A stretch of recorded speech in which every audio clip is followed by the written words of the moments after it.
Hello, everybody. Welcome to the Student Loan Planner Podcast, and welcome a special guest, Stanley Tate, Esquire, attorney at law, and buddy of mine, friend of mine, student loan expert extraordinaire. I thought it'd be kind of cool to hang out with Stanley and just kind of talk through just some stuff going on with the craziness of student loans right now. What's up, Stanley?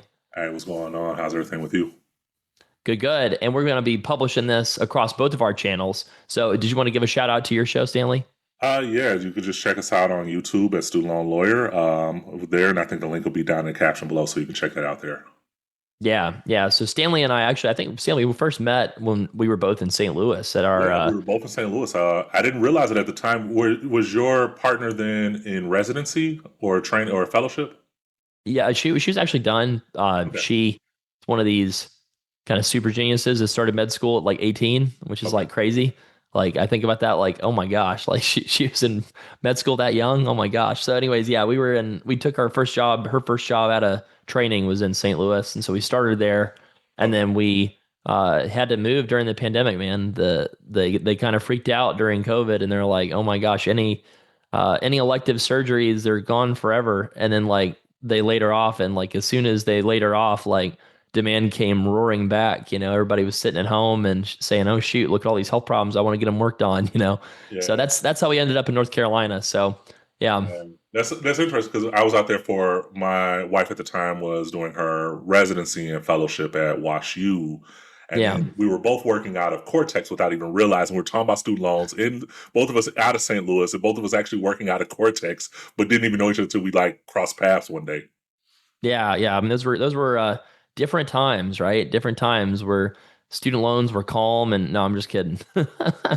I feel like they've never been calm. Like anytime I talk to somebody that's a fellow like student loan expert, like I'm talking to someone who I feel like I've served in a conflict with or something like that. Just because it's like it's been so exhausting at times. I mean, rewarding to help people, right? But like, gosh, what if we've seen quite a bit over just the few years we've been in this, right?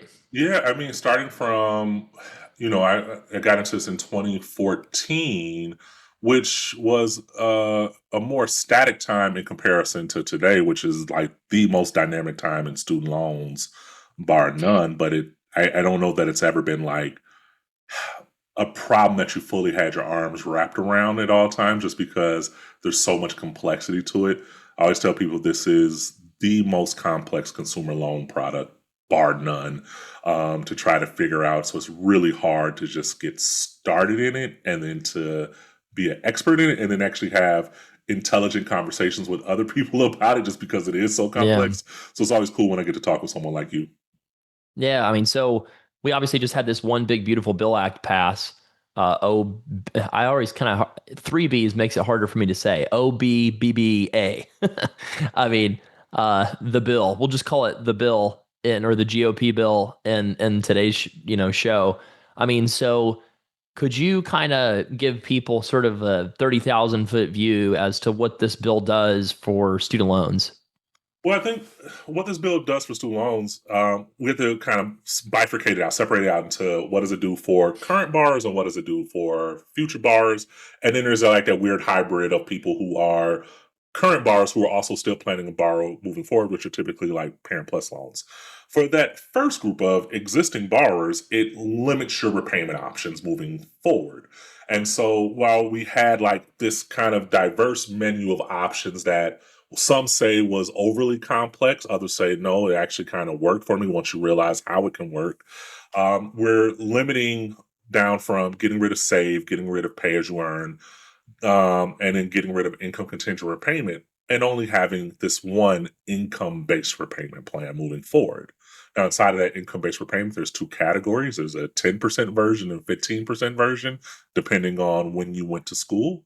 So we're eliminating income driven repayment options and just having one IBR with two parts inside of it. But then we also are introducing a new repayment plan based on your income called the Repayment Assistance Plan. And that works similar to these income driven plans in that it's based off of your income, but it's also entirely different in some other ways, not to mention that it extends the forgiveness timeline for people from 20 to 25 years to 30 years across the board, no matter what loans you borrowed, undergrad or grad. And there's a third repayment option, the standard plan that's being introduced that kind of tiers up on the number of years you had to pay back the loan based off of the amount borrowed. So that's what we have for current borrowers. Then we have for people who are looking to borrow in the future that is going to limit the amount they can borrow moving forward for school overall. It's going to put these hard caps in there at different amounts, and then grad school is going to be capped as well. And so previously, people can borrow as much as they needed to pay for their graduate program. Now there's going to be more thoughtfulness that goes into your entire federal student loan borrowing from undergrad to grad school. And how am I going to be able to afford this with federal student loans?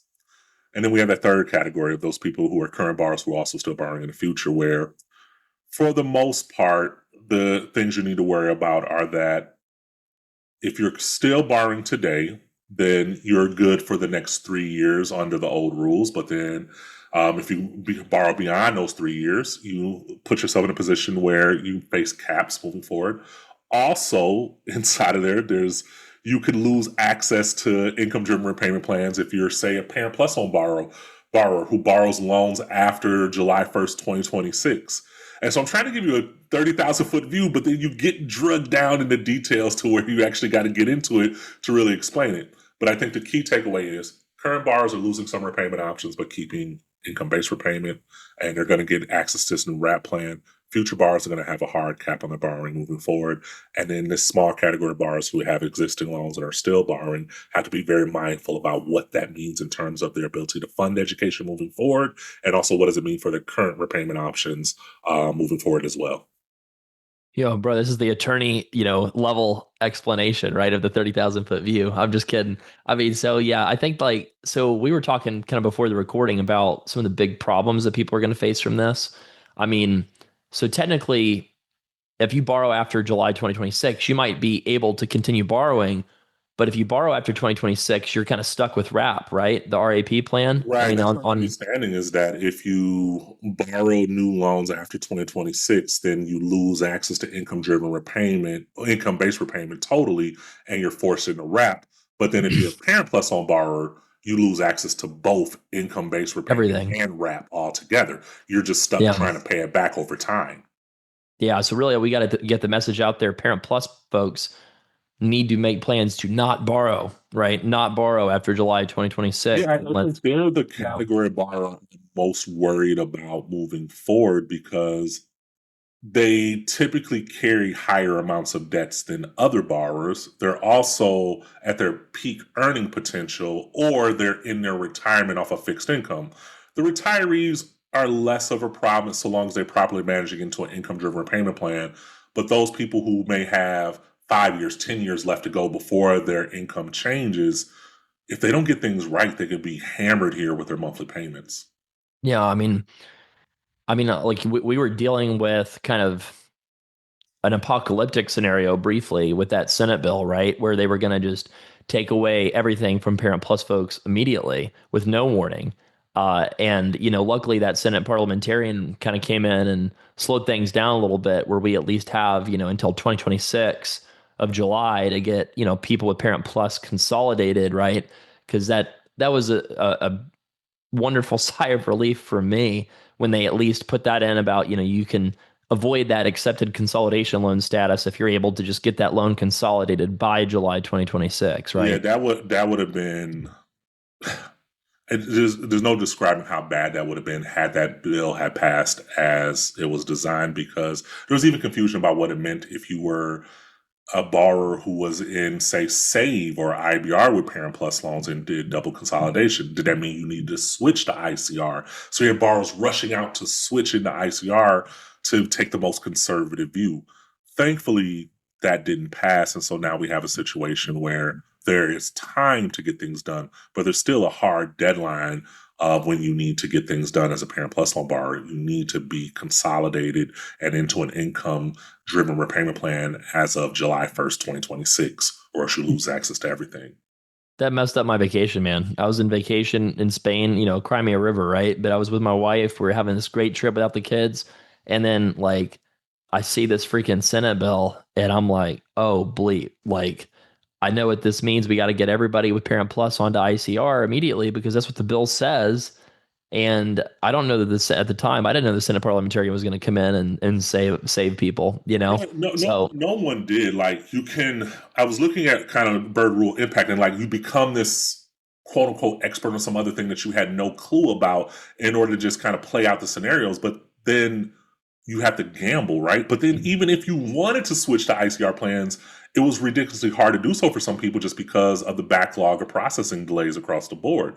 Now, thankfully, yeah, some people were able to get in, but then now you had a situation where people were in save, switched over to ICR in anticipation of it. Now they have a higher payment and they're trying to figure out, okay, does that mean I should switch back at this point? What should I do? And it's yeah. just a mess that we are trying to clean up moving forward. But I think the big takeaway is if you are a parent with Parent Plus loans, you need to make sure you're in an income driven repayment plan as of July 1st, 2026.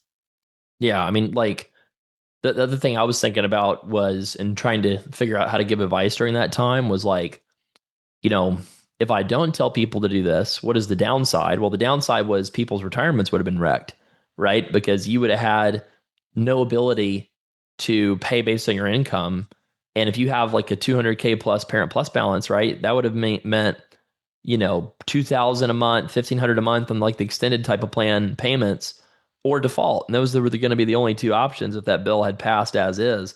So it's like, oh, crud, man. Like there's, so I'm glad that that was spared for us. I'm also glad that the new IBR, plan survived, because that's something that affects a really broad group of people, right? There's a lot of people that borrowed their first loan after July 2014 that now get to pay, for 20 years on that plan. If they don't borrow after July 2026, that would have had to pay, 15% of income instead of 10, and for 25 years instead of 20. So that's, I mean, that's a huge difference in payments.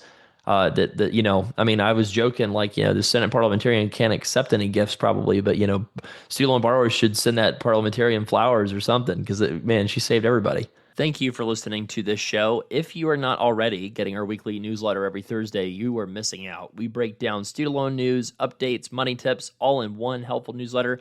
Sign up for free at studentloanplanner.com/newsletter if you're not already getting these important weekly updates on every Thursday. Yeah, I mean, and I guess she saved everybody for now, right? For Because now. Yeah. we don't know what the world is going to look like 3, 4, 5, 8 years from now, and that I think that's always like the important thing to keep in mind with these plans because they are so long in nature that time is going to change things with these plans as they have.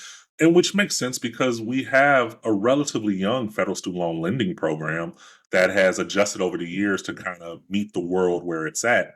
And so I imagine we may see more changes moving forward. But where we are at today, it is super thankful that they preserve IBR 10% for people because it comes with that shorter forgiveness timeline and a cheaper monthly payment, while also keeping IBR 15% and arguably opening it up to a larger category of borrowers than the otherwise would qualify for it, namely those Parent Plus loan borrowers who didn't double consolidate. They're Right. going to instead of stuck with ICR at a higher monthly payment, they're going to be pushed into IBR and end up with a cheaper payment than they otherwise would have been eligible for.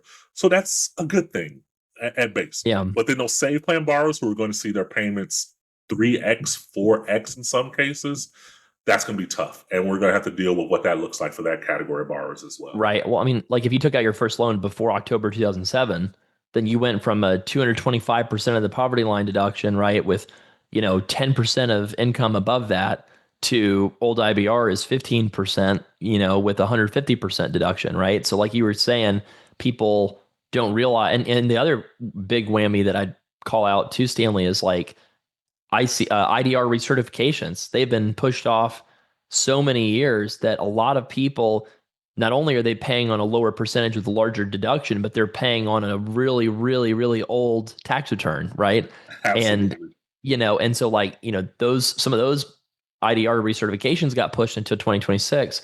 Who knows if we can trust that, right? I personally kind of don't trust Department of Ed saying, "Oh yeah, we've pushed out some of these recertification dates," right? Because who knows? I mean, they could just undo that with very little notice, I think. Yeah, I think that's what is the larger kind of problem that's underneath all of this is that there's a loss of trust in the administration itself, and that your word is your bond, that what you say is what's going to happen.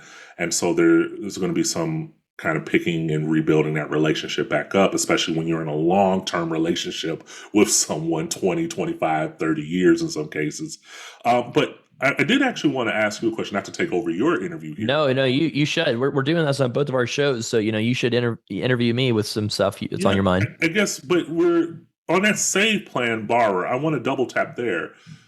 How are you, with interest resuming on August 1st, presumably? How are you thinking about what save plan borrowers should do? Should they take this diamond hands approach and just hold on to save for as long as possible? Or like, and I guess I was trying to think through just the decision framework there for someone. So how have you been thinking about that? That's a great question. I mean, the way I look at it is, are you in a place of financial abundance or not? Right. So for the borrowers who are in a place of financial security, financial abundance, my question is with anything with student loans, does this help you or does this not help you? Right. As a borrower.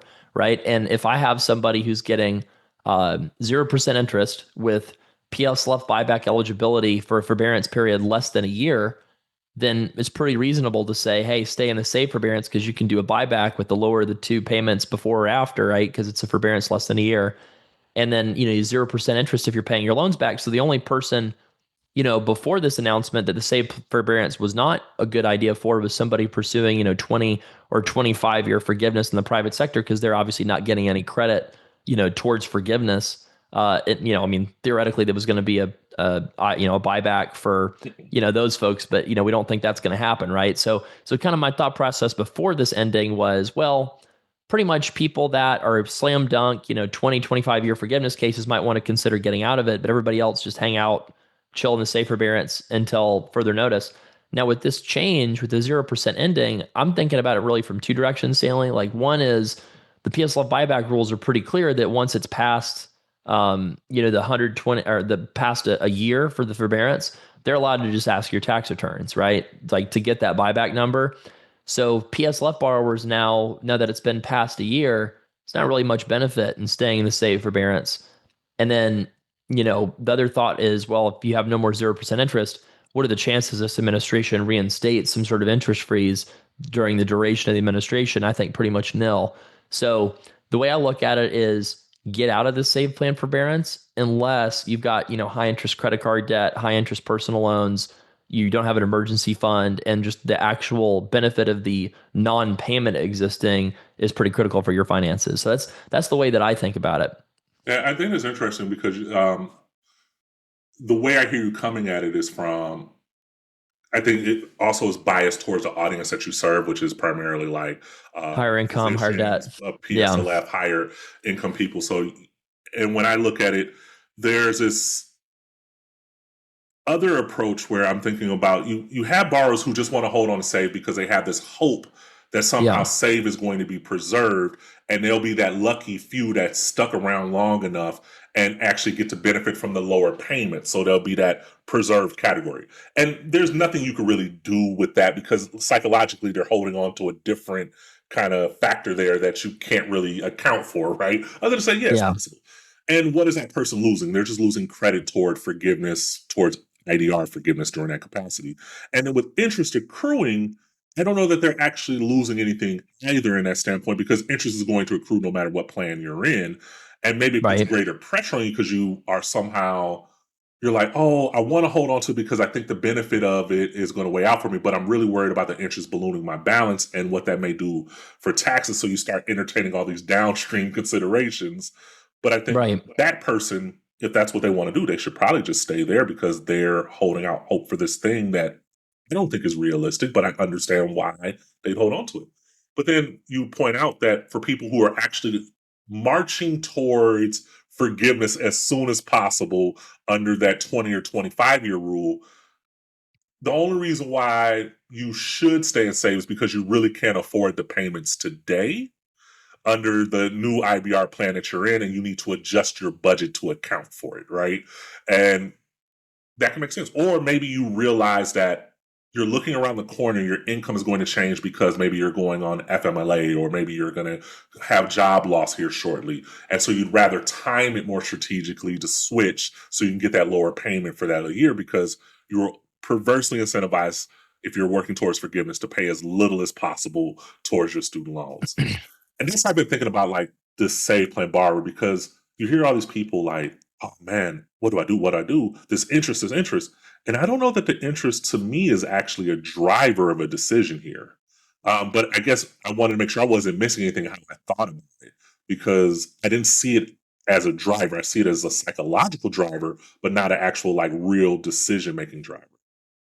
Well, I mean, the way I think about it is like people that keep the clock running have good outcomes. Like people that keep that clock moving forward in terms of building up that forgiveness credit, right? I see them all the time on our Facebook groups and email inboxes where people are like, "Just got 600,000 forgiven, baby. Heck yeah, going out to celebrate with the spouse tonight." Like, and the thing is they had that happen just because, yeah, a lot of them were in the save plan forbearance, but they submitted buyback in some cases. They, made sure their employment certifications were on time and submitted regularly, right? Like they're staying on top of stuff. And, I think that, the what do people call like the like hopium or something like that? Like a lot of podcasts talk about hopium, right? It's a drug and people want to believe in it, but it's bad for you. I mean, I think that like I feel what you're saying though, because initially I recorded a video before we knew a little bit more of the details about the Save for Parents ending, where I was assuming that people were going to have bills due as well at the same time, and I ended up being mistaken in that, and I made a correction video. But when I said that we were expecting that they could also issue bills to people, there was a lot of anger in the comment section on that video. A lot of people were, even kind of getting a little bit, throwing out like, F this guy, screw him, he's all about, profiteering off of us, whatever. It's like, bro, like if I do this for 10 years, yeah, I've made, more than I should make from doing something like this. But at the same time, it's like, dude, like find me something else. You know what I mean? I'm just kidding. But anyways, like people were just really angry in the comments. And I think what that is hurt. People are hurting right now, right? People are really upset and in denial that we had the election that we had that's going to have these consequences for borrowers. You know what I mean? Like, I think that's a little bit of it is like the psychology of like, this thing was promised to me, and these guys are going to break the promise about offering this plan that was offered to me. And, and they're going to not continue, basically almost 6 years of no interest at all, right? Like if you think about debt at 0%, people are not bothered by that. And so you've had since 2020, basically with that save plan, they had the 0% interest until the end of the pause. And then save allowed a lot of people to not have to recertify and keep their low payments, which gave them zero interest. And then the save plan forbearance continued on with 0%. So, you've got like 5 years worth of, hey, you don't have to really make a payment if you don't want to. Interest is zero. And then suddenly that's starting to come to an end. And a lot of people have taken that money and pledged it to other things in their lives too, just to be honest, right? Like people are not made of money. Most people are not.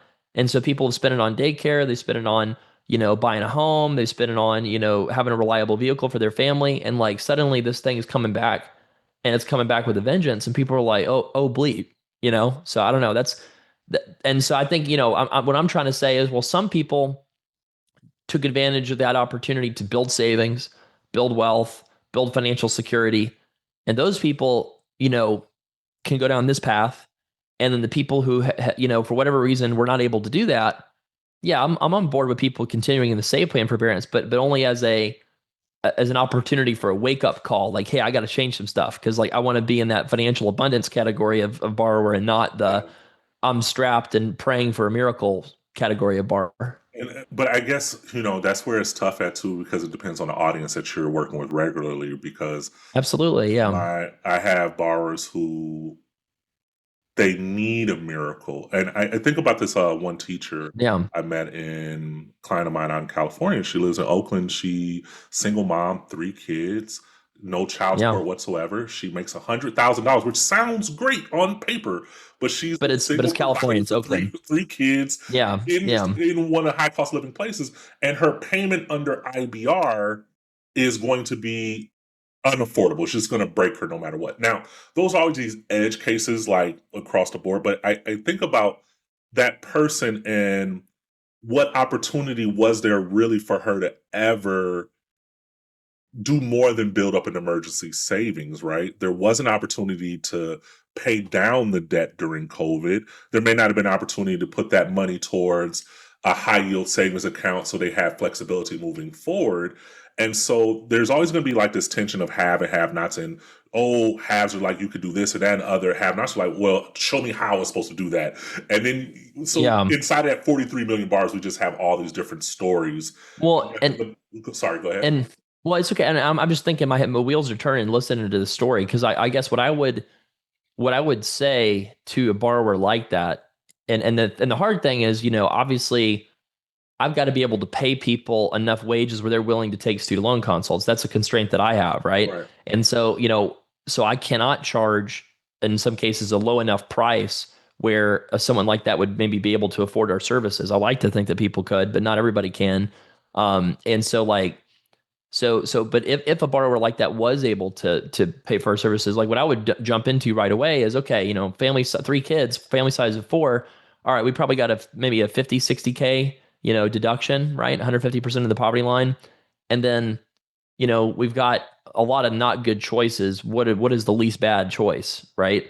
And, I think I would ask her, I guess like I guess my saying I think my thinking is just like kind of aligned with like a thinking of like a financial planner versus coming at it from like a different angle, right? Like maybe how somebody else would think about it. But I guess I would say like, okay, if she's a single mom, she's a teacher, hopefully she's got a good pension on the way at some point, right? Yeah. Um, and so maybe it's okay to have a lower savings rate, knowing that that pension is coming at some point, and maybe there are some things to do strategically depending on her debt amount, like maybe maximizing that save plan forbearance, or maybe doing, 9 months out of the 24 months of forbearance, like during her higher income years, or, maybe you pause, the student loans, build up enough savings to buy like, and I don't know if she has like a new car payment or a used car payment, right? But if there's a way to get out of a car payment and get like, a $5,000-6,000 car that's not quite a beater Honda, right? But it's something that's reliable enough around town, and then put that money into a 401k to lower her AGI to pay even less, given her tax rate. So yeah, That brain power that just went into like that. oh yeah, We're yeah, trying to take a limited pool of resources and say, how do we split this up in such a way that you're able to do all things adequately for yourself, and that there are going to be certain trade-offs, whether that be a forbearance, whether that be decreasing savings temporarily, whatever, that you're going to have to do to survive, because you can survive. And I agree, you can, but then the mental load that it takes on top of all the other things you have to do makes yeah, it almost impossible to keep up with without a rigorous support system there. And unfortunately, oh the support yeah, system doesn't come from your servicer, and it damn for sure can't come from your friends and family, because they don't fully understand the load that you're under. And so it comes yeah, from advocates like us and assistants like us, but then it comes at a cost, which is why I love doing these videos, because like, dude, if you can't afford the console, I still want to be able to help you with our resources and videos like these, where we have these conversations and say, right. can we do it? But yeah, Well, that's I think about that yeah, person though a lot. but that's the thing is, hopefully she knows she's not alone. Hopefully she knows that there's no if you don't have it in the budget to hire a lawyer or hire a financial planner or something, that's okay. There is stuff like these free YouTube and then it comes down to like, is this something you want to tackle, or is this something that you want to choose to ignore, right? And Yeah. we can't make someone come to the well and drink, right? They've got to be wanting to take to say, hey, this is a bad situation. This is screwed up. This is so messed up for borrowers, but it is what it is. And the only thing I can do is try to make a good, the best of this situation.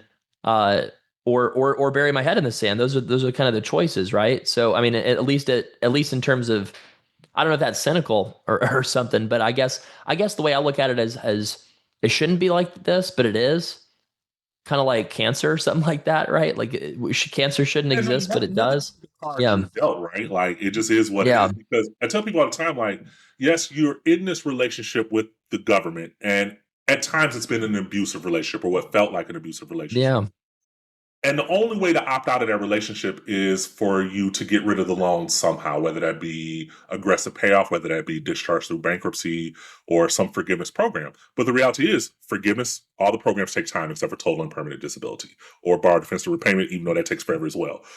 yeah. Bankruptcy, really hard, even with the relaxed standards, really hard to get rid of it. So if you want to end that relationship, you have to aggressively pay off the debt. But then when we run the numbers, there's simply not enough room in your budget to aggressively pay off the debt for a large category of borrowers. And so now you are stuck with the cards that are dealt with you. You have to exist in this relationship and you hope the relationship improves over time is the best you can do. And for a while, things worked. Income PSLF did never really worked, but your repayment and staying current did work because we had flexible repayment plans that adjusted. Hmm. Save arguably went too far. And now we are left without save, without revised pay as you earn and these rules, and we're trying to figure it out. And we have to figure it out because what is the alternative?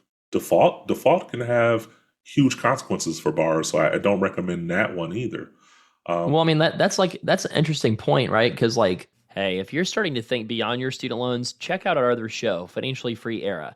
It's about what comes next, investing, building wealth, and designing a life you actually want. Just search for Financially Free Era wherever you listen to your favorite podcasts.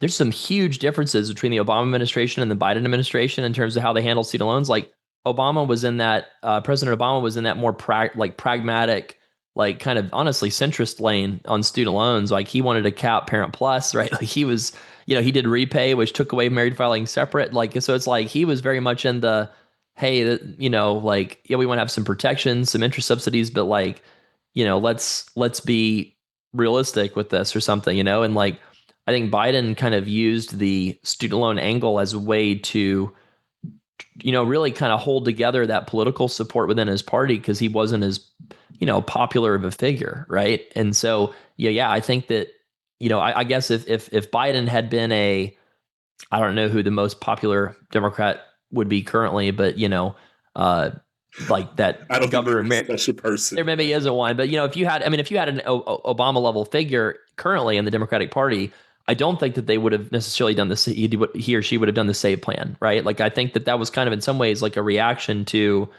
I've got to show I'm leading on an issue in a very progressive way, and student loans was just sort of became this, I don't know, this thing where he was able to try to connect with younger voters who he struggled with, right? So I don't know. I mean, that's kind of like just doesn't really help the situation at this point. I guess I wonder, like in the future, will the Democratic Party try to return to cancel student debt? Let's have the save plan come back, or will they be a little bit more, a little bit more nuanced in their approach? I don't know. I don't know the answer to Yeah, that. I mean, none of us do, but I think it's forgiveness itself is kind of a losing issue across the board. But I was thinking about like, what does an ideal kind of fix here look like? Because there is no perfect fix to any of this, and even if we treated higher education like the public utility it is, and we fully subsidized it, then that leads to other problems as well, where other schools won't exist because now we have to closely monitor kind of choices and kind of cap the spending we have there.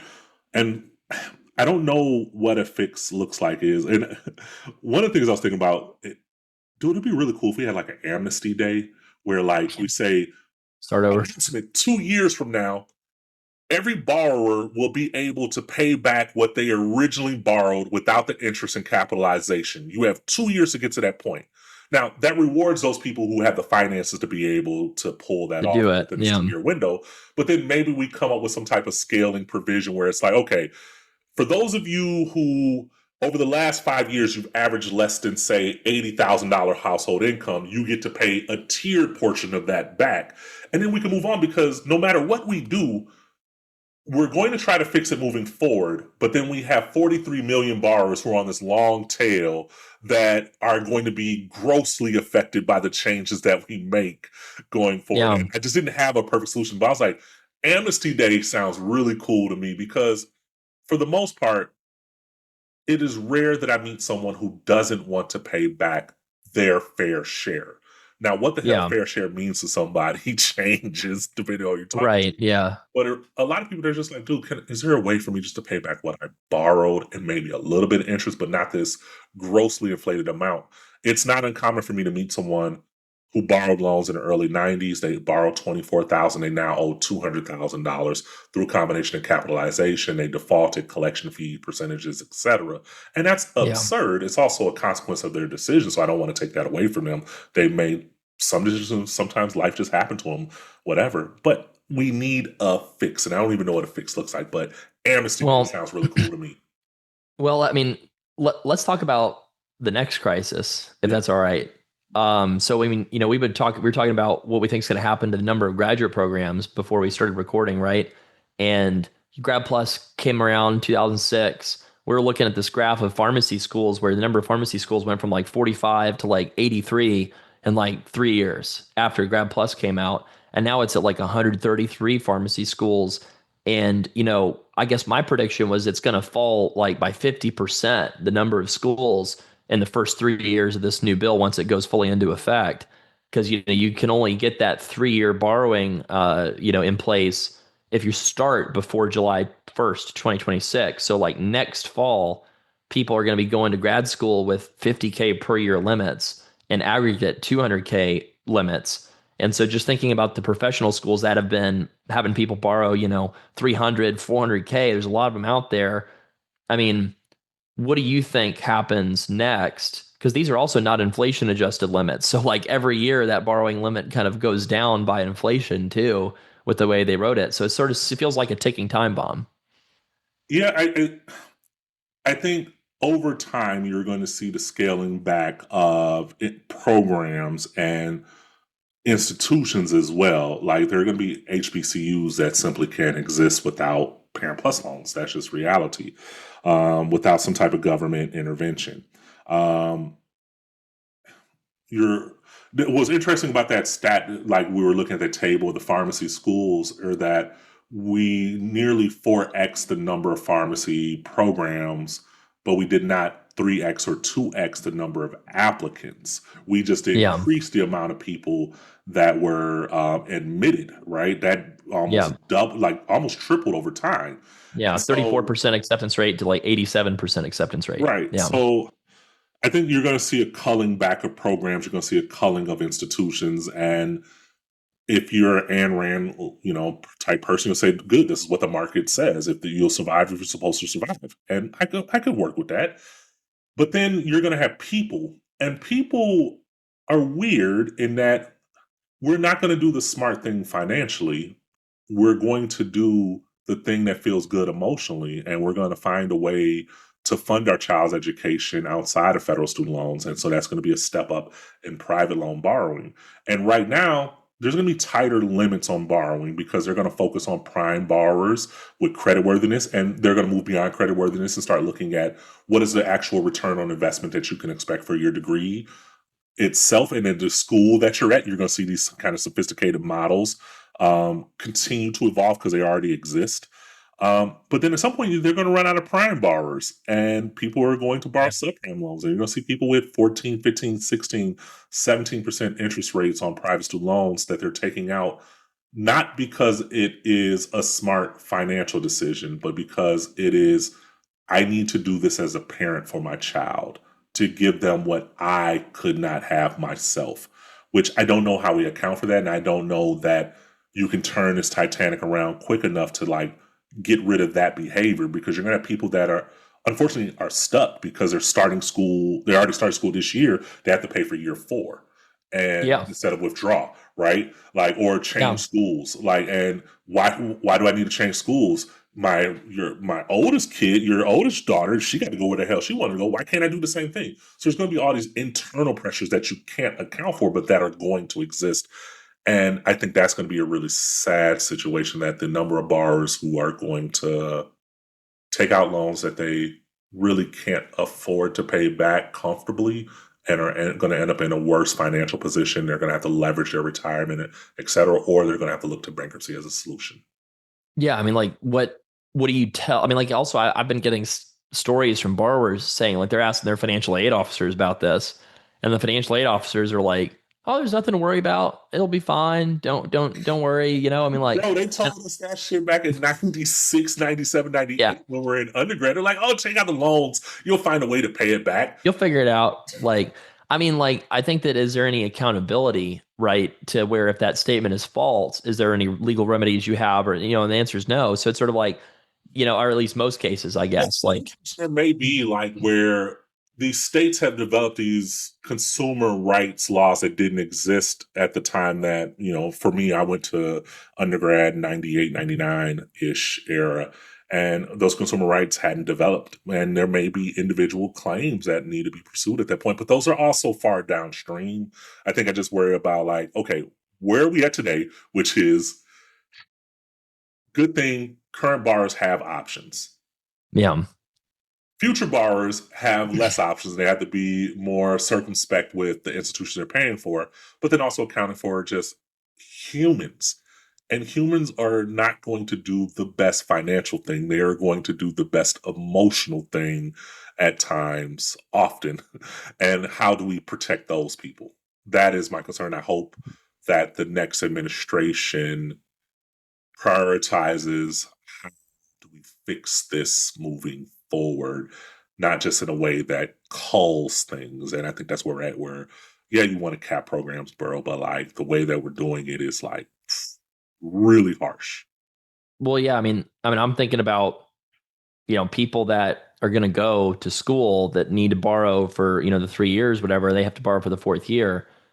Like, there's a lot of people in dental school right now that are going to be borrowing for those 3 years. And then the year four comes along and you got to borrow 150 to $200,000 to cover that final year, So like living expenses. it's got to pay for matching, like you got to pay for your travel matching, right? Which is already funded by private loans, but it just Yeah. increases the load overall. Right. But I'm just thinking, like, okay, so you take out the 150K to finish year four, and that is a $1,500 payment a month when you end, on top of whatever the IBR payment is.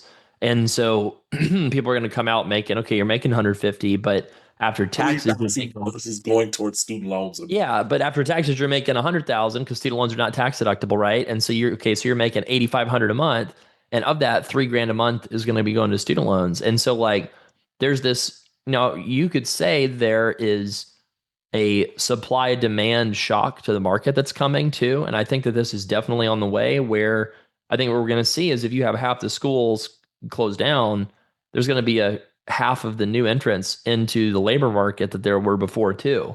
And so if you get, fewer people entering the labor market, employers have no choice in that, supply demand equation, but to pay higher wages, presumably, right? I mean, so I think that you will see wages for existing providers in these sectors, I think, go up over time, but that's not going to happen right away. I think it's going to happen a very long term, and only if this sort of strict loan system survives, which I actually don't think it will. I mean, that's the other prediction I've got, Stanley, is like, you and I've been doing this long enough to see so many iterations of things come and go, that, like, the second you have unified democratic control of DC, I think that the student loan system gets rewritten again. I don't think that this current system is going to last maybe more than, my prediction would be a few years, and then it'll be changed again. I agree with you on that because as we get ready to draw to a close here, I think a lot about that too. With what we're trying to solve for right now is right now,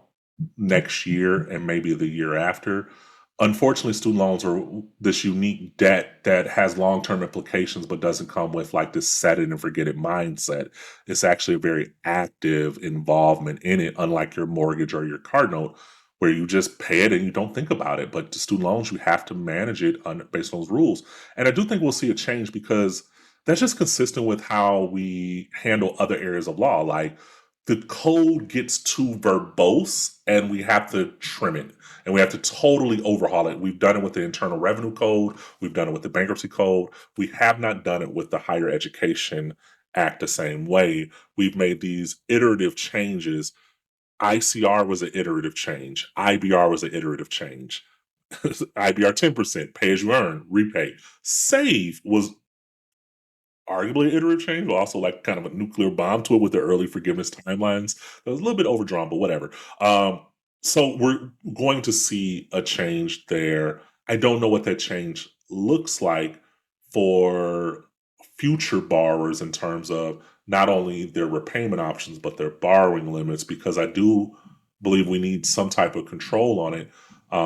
Parent Plus loans, yeah, they're unlimited, and we did that because we shifted how we paid for school. It used to be states involved, and they come along and say, you know what, just put it on the backs of parents. And then we make these ridiculous loans that are not tied to credit worthiness whatsoever because we need lower income families to also be able to pay for their children to go to school. And if we put credit limits, they're not going to be able to afford it.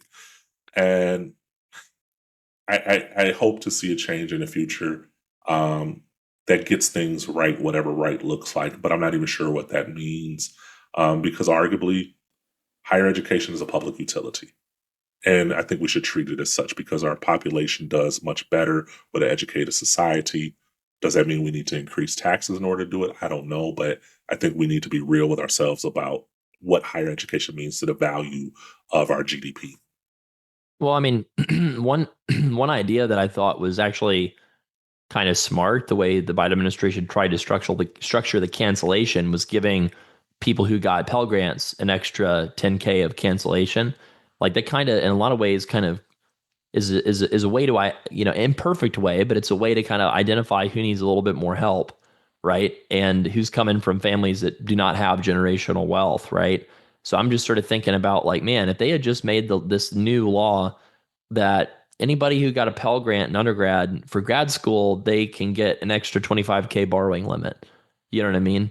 I mean, that would have made a big difference because then somebody would have been able to borrow, 300K over 4 years of medical school instead of 200, and you would have eliminated a lot of the private loans for that subprime market that's going to be paying 14% or something.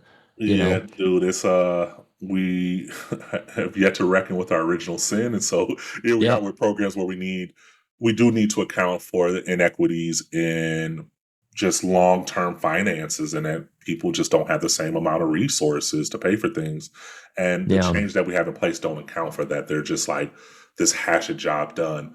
I do agree something needed to change. I don't know that the way that we're changing it makes the most sense for the whole of society.